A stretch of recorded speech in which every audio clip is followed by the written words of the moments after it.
Hi, my name's Merrin. I'm a speech pathologist with Liberator. I'm going to give you a brief introduction to the Unity vocabularies, also known as MinSpeak. Unity is used by many people with diverse communication abilities around the world. So I want to start by showing you a video of an American man named Klein, who uses an older device known as a Pathfinder.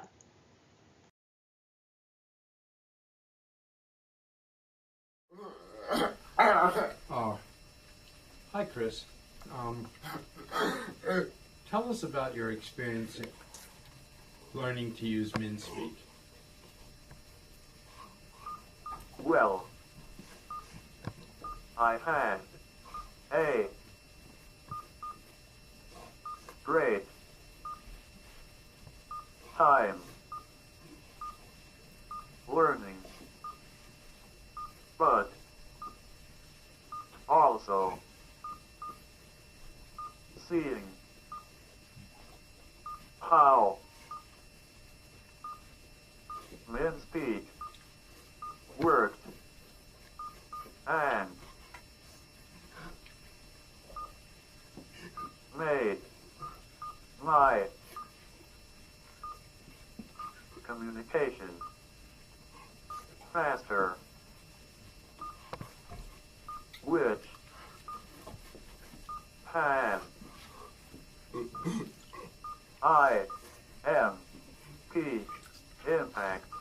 impacted my life greatly.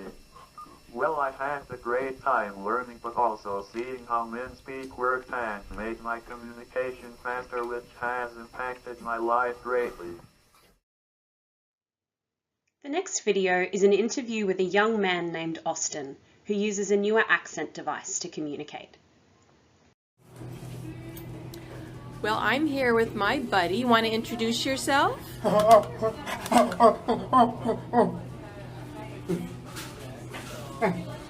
Austin. Well, hello, Austin. What would you like to say about yourself?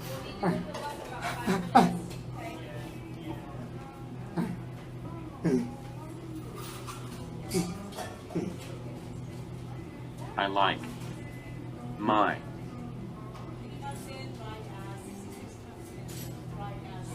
accent. I like my accent. And you have a name for it too. What do you call it?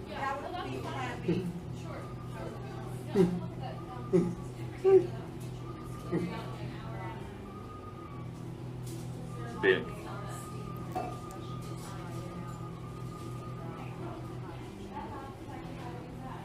Baby. Red. Can I hear the whole name? Big baby red. Big Baby Red? That's cute. What do you like about using the accent?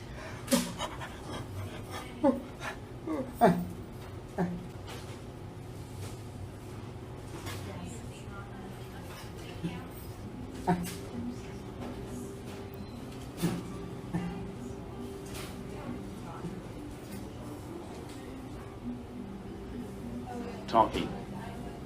My friends. You get to talk to your friends. Yeah. All right. All right. Why don't you say a little bit more about yourself?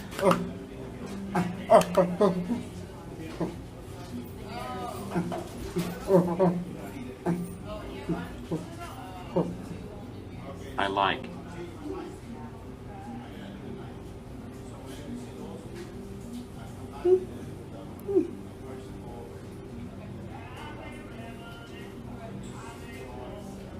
school. I like school. And you have a job, I know, and you use your accent to do what?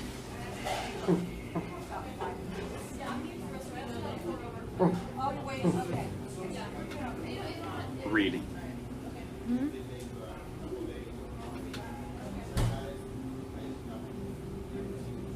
Little. Kids. You like to read to little kids. These two videos exemplify how Unity can be an effective option for people with a range of physical, cognitive, and linguistic abilities. Chris and Austin are both skilled communicators. However, Unity can also be a great choice for people new to AAC or with much earlier language skills.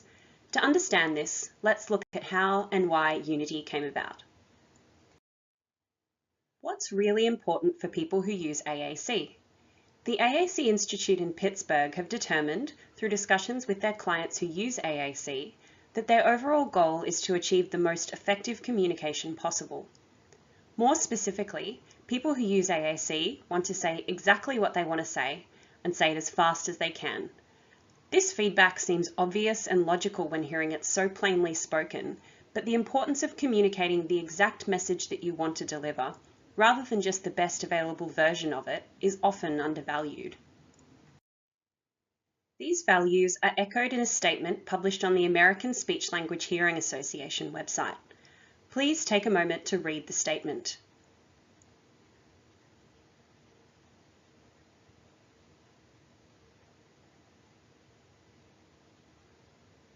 The key messages here are that in order to communicate in an independent and spontaneous manner, you need sufficient access to individual words. This is well illustrated by a phrase coined by speech pathologist Dr. Katja Hill, spontaneous novel utterance generation, or SNUG. In order to communicate in a spontaneous and novel manner, you need the ability to bring up any topic at any time with any person. The only way to do this is to learn language as single words, which can be put together in any long or short combination. The alternative is the use of stored phrases or sentences, pre-selected for the individual to use. While this can allow faster communication in specified environments, it limits the extent of what can be said. Both Chris and Austin were perfect examples of the power of SNUG. Here is a pretty cute example of SNUG in action, combining single words in an imperfect but hilarious order. Tell me what you just said. I like you when you give me cookies. You like me when I give you cookies, but you don't like me all the time? Yeah, no. Why? But I like you, only love you get cookies from me. Oh, so only when I give you cookies do you like me? Yeah. Oh, okay, I love you. I love you too, but I don't like you all the time. Oh, okay, thanks. To achieve SNUG, we need access to an appropriate number of single words. But how many? 2-year-old children with typically developing language can use at least 200 to 300 words, which jumps to over 2,500 by the time they turn 5. Adults may have 10 to 50,000 different words in our vocabularies. Further, there are 54,000 actual words in English, not including different grammatical forms, slang, abbreviations, etc. This presents a huge challenge for teaching AAC. Which words do we start teaching, and how do we arrange them in a way that can be easily retrieved? In an effective AAC system, the user must have efficient access to core vocabulary, which is represented by a small number of high-frequency words that are versatile across communication environments. These are often verbs, adjectives, pronouns, prepositions, etc.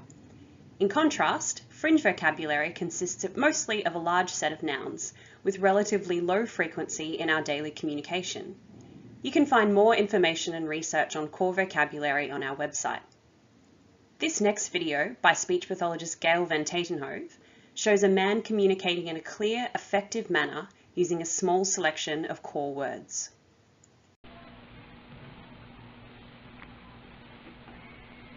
More. I wait more. Well, John, you've told me quite a story. Why don't you hit Speak Display so everybody can hear the whole story? Thank you. It was time to eat. I wait and wait. No one there. No one comes. I afraid no one here will help me eat. I wait more. She come and say to me you don't tell. She bad and mean. She go away. I wait more. That's something. So, that happened to you, huh? Well, I'm glad you could tell me about it. Is there something you need me to do to fix it? You can take care of it yourself. Excellent. When reading the transcript, you can see that a small number of core words have been used in various combinations to simply, but clearly, communicate an important message. Consider whether a system with pre-stored phrases, or predominantly nouns, could have been used to articulate this message. It is evident that core words are an important part of a robust vocabulary. However, we do encounter challenges when representing them using symbols in AAC. Unlike most nouns, core words are abstract and can have multiple or broad meanings. We could easily draw a recognizable picture of an apple or a truck, but the core words you see here would be harder to represent in symbol form. If all of us were to draw our own representation of these words, we would come up with very different results. The iconicity of a symbol is the resemblance between the symbol and what it represents. Many pictures of nouns would have high iconicity and be recognizable by most people. But even then, you can have a primary iconicity and many secondary iconicities. The picture of a cup has high iconicity for this meaning and would be identified by most people as a cup. But often, a picture of a cup can demonstrate drink, or even thirsty or water. This is a hurdle with symbols of any kind, even high-quality popular symbol sets. How many of these words, represented by PCS symbols in Liberator's chat software, can you accurately label without text? If you can name some, is it because the symbol has a high primary iconicity, because you have had exposure to the symbols, or because you guessed they are pronouns based on all of the people and faces? To use this page, we need literacy, or we need to learn symbol meanings through repeated exposure. This doesn't mean we can't use these symbols, or that core words can't be represented in symbolic form. However, when we're implementing AAC, we need to know that identifying symbols for core words is not that easy, regardless of which symbol set you use. When providing a robust single-word vocabulary, another major challenge is how to arrange these words. Many high and low-text systems are arranged in pages based on context, topic, category, or part of speech.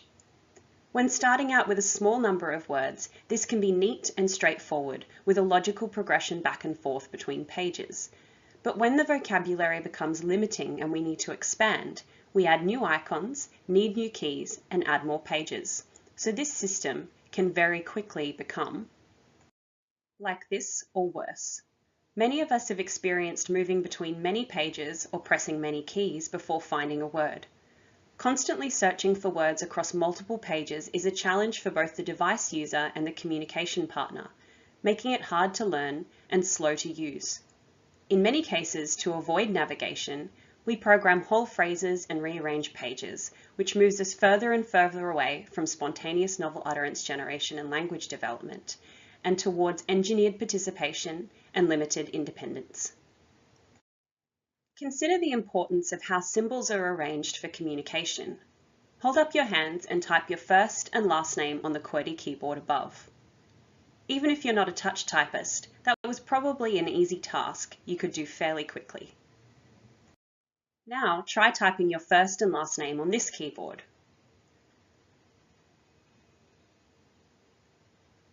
Are you still going? It's amazing how much of a difference it makes to keep the keys in a consistent position. Even though you are very familiar with the symbol set that is the alphabet and how to spell your name, it requires far less effort if you can use your learned consistent motor patterns to select symbols, rather than visually searching for the symbol you want. The more navigation and visual scanning we require someone to do in their AAC system, the harder it will be to learn and use. This is where we come back to Unity. Dr. Bruce Baker is a linguist and scholar from Pittsburgh, Pennsylvania. Through his work leading up to 1980, as well as his relationships with people who use AAC, Bruce identified that the AAC systems at the time were not meeting the needs of the people who used them. Bruce began to define some of the challenges we have discussed, specifically how to arrange a robust, core-based vocabulary in an efficient manner. Bruce developed a system solidly founded on linguistic principles with the mission of minimal effort speech, or MinSpeak. Bruce identified that AAC systems use one of two systems to represent language. First are alphabet-based methods, including spelling, word prediction, or selecting entire words. These allow spontaneous novel utterance generation and are a preferred choice for many. However, this is only suitable for those with strong literacy skills, and typing letter by letter can be slow, particularly if you have access challenges. The other common method is to use single meaning pictures, where one picture represents one word, phrase, sentence, or concept. This system is rife with the challenges we discussed: which symbol set to use, the iconicity of each symbol, and the risk of a navigation maze. So, Bruce developed a third system called semantic compaction. Rather than having a different symbol for each word, this uses a small set of icons that have multiple meanings. When linked together in sequences, these produce different words, forming extensive vocabulary. You may see semantic compaction referenced in textbooks. This is the name of the method of arranging language that is used in MinSpeak. MinSpeak was developed and patented under Bruce's company, Semantic Compaction Systems. SCS partnered with AAC manufacturer Prenke Company to collaboratively develop the hardware that delivers MinSpeak.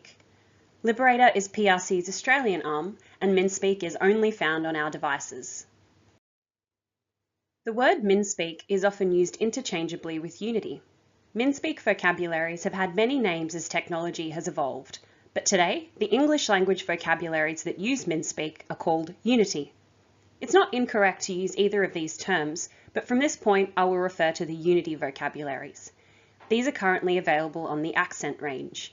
On the left, you can see some of PRC's legacy Unity devices. You may know people who use Vantage, Pathfinder, or Echo.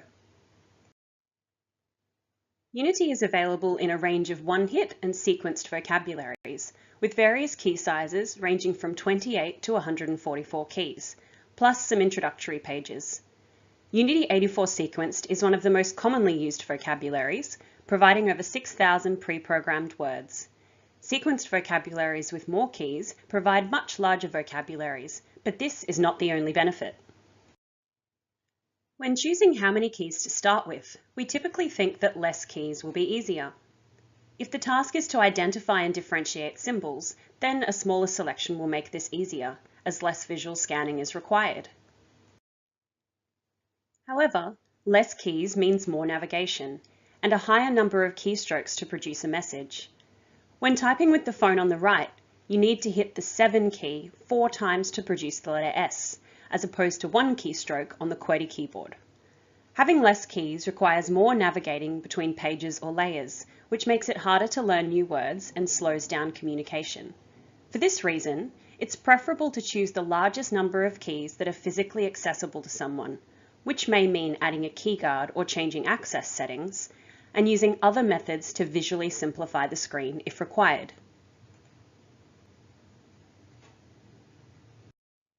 Those familiar with Unity may recognize this screen, the main page of the 84 sequenced vocabulary.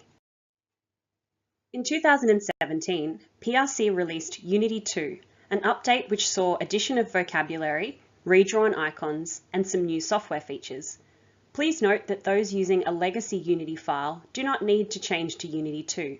Their existing vocabulary will work even on new devices. Now I will show you how Unity is structured using the New Voice Pass software, which replicates the Accent devices on a Windows computer. This can be downloaded for free from our website, along with the quick reference guide to help you get started operating the software. The blue cog is the Tools key, which can take you to the toolbox. You can change vocabularies by selecting the yellow User Area menu key, then Switch User Area. You can have 6 vocabularies loaded at the same time. Some Unity files are already loaded by default. We will focus on Unity 84 sequenced. This looks scary. This looks scary. The home screen looks confusing the first time you see it. There are many keys, the icons are unfamiliar, and there's no text on most keys.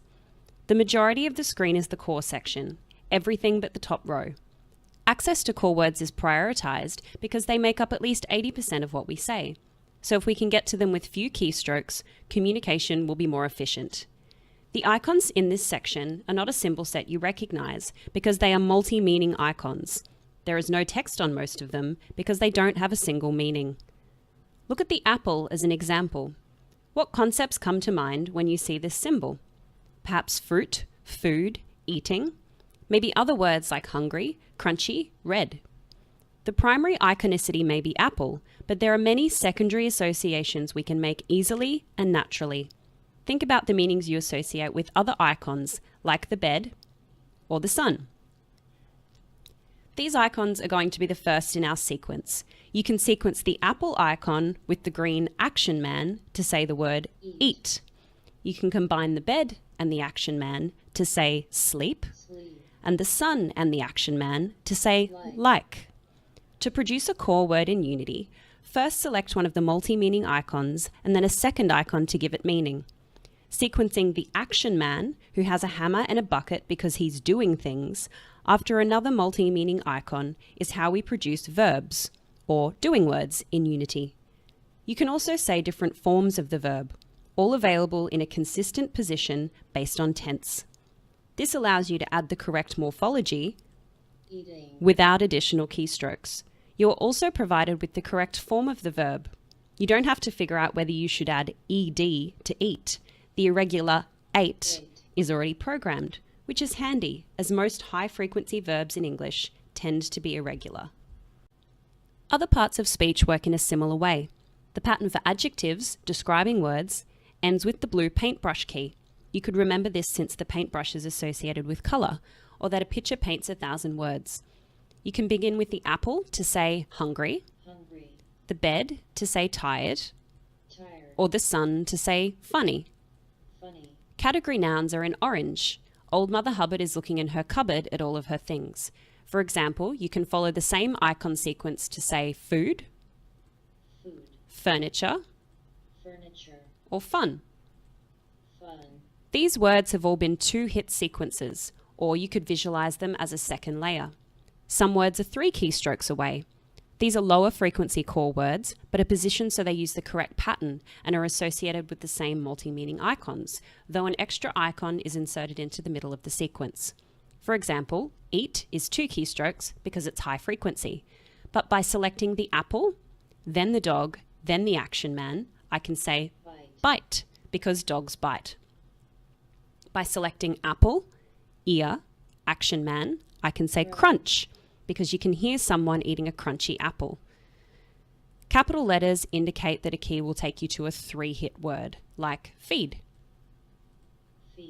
You will have noticed that after you say a word, you come directly back to the home screen. This significantly reduces navigation and reorients us in preparation for the next word. It will also save the device user many wasted keystrokes. Each core icon sequence is unique to that word. Once you've learned it, you won't need to learn to say it a different way in a different context. Think back to the keyboard activity we did. Keeping these multi-meaning icons in consistent positions and giving each core word a short and unique icon sequence allows the user to more easily develop a specific motor plan for each word. Motor planning allows automaticity and speed to develop, as reliance on searching for a particular symbol lessens. The consistency of icons through their key colors and static positioning also means you know exactly where you're headed for the next icon in the sequence before the screen changes, rather than having to visually reorient with each screen change. Other parts of speech have similarly consistent patterns. Pronouns are in yellow. Subject pronouns such as I, you, and it are produced with a double hit of the same icon. If you combine the pronoun icons, you can find other pronouns such as me, my, mine, and myself. You can also produce pronoun phrases quickly, such as I like, you like, or I can reverse the pattern to say do I like, do you like. Pronouns are very common in our everyday language, so quick access to these is important. There are some single hit words in Unity sequenced vocabularies. These are the icons with lowercase text. I can say are, is, were, was, on, to, an, the, a, or add the plural s with 1 hit. These are 1 hit because they're very high frequency. Finally, the top row is different to the core section. This is called the activity row and is where you find many device tools, as well as some pre-stored phrases for greetings What's up? or for personal information. Capital letters indicate that this is an activity or a folder rather than a button that says a word on its own. The activity row is also where fringe vocabulary or nouns branch from. For example, to find food-related nouns, select Apple, then choose a category folder from the top row. These folders take you to a page of fringe words with lots of blank space to add your own personalised nouns over time. As we know, nouns are easier to represent in symbol form than core words and are used with lower frequency, so a user can more easily rely on identifying the symbol to find a word they want, even if they've not yet developed an automatic motor plan. Strawberry. Parts of speech such as interjections, determiners, conjunctions, prepositions, question words and adverbs also have their own positions. After watching this, use the Unity Quick Reference Guide along with the New Voice Pass software to explore these patterns and to get familiar with some of the patterns that we've just explored. By this stage, you might be thinking, How do I find a word? How do I find a word? neither the communication partner nor the person using the device can be expected to know where all the words are initially, as a learning process is involved. Fortunately, there are a wide range of built-in tools to help learn about the device. The most important is Word Finder, accessed via the keyboard. In Word Finder, type the word you want to find, press OK, and the icon sequence will appear. Return to the home screen to produce the word and practice the sequence. Red. Another powerful tool allows you to temporarily reduce the number of icons and words, perhaps for an early communicator or someone learning the system in a progressive manner. To do this, you don't have to make the keys bigger, which would sacrifice navigational efficiency. Found under the Tools key, the Vocabulary Builder tool was built to mask and unmask words one at a time. You could use one of the preset word lists available here, but it may be preferable to make your own set of words. You can start by masking all of the words, sending them to the masked words list. Spell to unmask the words you want to focus on. Perhaps you have an activity set up where the user can direct you to go or stop. You can add as many words as you like here, separated by commas. These words have now appeared in the unmasked words list, and when you press OK, only the icons required to form the selected words are visible. Go. Stop. Note that they are in their usual position, so the user never has to relearn the pattern, even as their language expands. The same Unity layout could therefore be suitable for two very different communicators. You can switch between the limited set of words and the full vocabulary easily too. If you need these words to stand out further, there are a range of visual settings that you can change. For example, in the toolbox and the feedback menu, change the icon prediction to blank, which hides empty keys. Go. You might also prefer this setting in the full vocabulary. Go. Also in the feedback menu, you can turn embellished icons on or off. Embellished icons change the final icon in a sequence in an attempt to better reflect the word, rather than keeping the original action man. For example, look at the symbols for eat and hungry. The trade-off is that you are introducing more icons. Some users may prefer this, especially in the vocabularies with less keys. Either way, the pattern and motor plan remain the same. The sequenced Unity vocabularies on the accent devices can help someone with much more than just spoken communication. If required, you can go to the Pages key to access the internal computer on an unlocked device, which gives access to a full Windows system. You could also connect via cable or via Bluetooth adapter to an external Windows or Mac computer, so that the words produced with Unity icons appear on the external computer screen, perhaps in Microsoft Word to complete a school project. The accent devices also have an infrared panel to program remote control signals, and a Bluetooth connection for texting and calling via some mobile phones.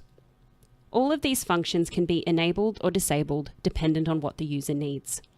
After this session, take some time to explore other Pages features, such as the phonics and maths pages, and the notebooks function for storing longer passages of text. If a sequenced vocabulary is not suitable, it may be necessary to try a one-hit option. I'll go to the toolbox and the user area menu, but this time I need to replace a user area because the one-hit vocabulary I need is not loaded.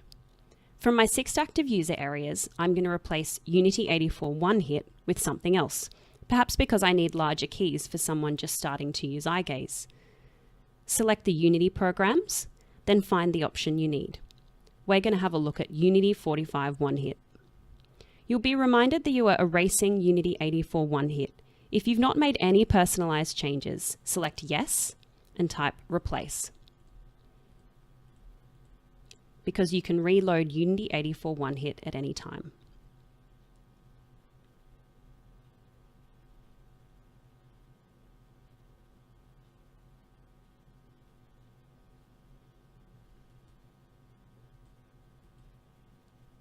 The one-hit home screen is a page of core words accessed with one keystroke, with a small selection of nouns in the activity row.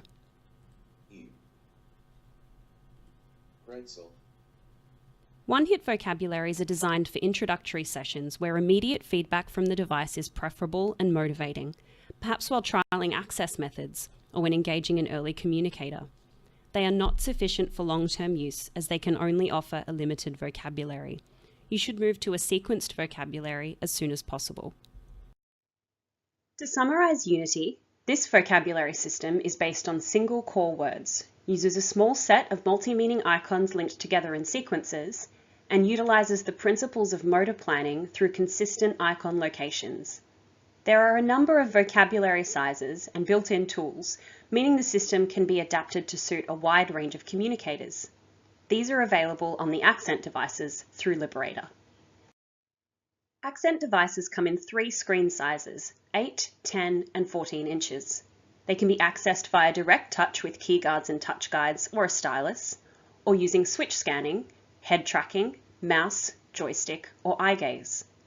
All Accent devices and access options can be trialled for free for several weeks with full support from a Liberator consultant. There are many resources available to support you through a device trial. You can also use the New Voice Path software to create low-tech resources. For example, the Write with Icons and Smart Charts tools can be used to produce cheat sheets for communication partners. There are also many pre-made resources on PRC's AAC Language Lab. Now that you've been introduced to the Unity vocabularies, the best way to learn more is to explore. Using the New Voice Path software on your Windows computer, alongside the Unity and Path quick reference guides, I encourage you to take time to try some of these things we've learned today. Thank you for watching. I hope this has helped you to learn more about the language of Unity. Please contact Liberator if you'd like to learn more about Unity, AAC or the Accent range.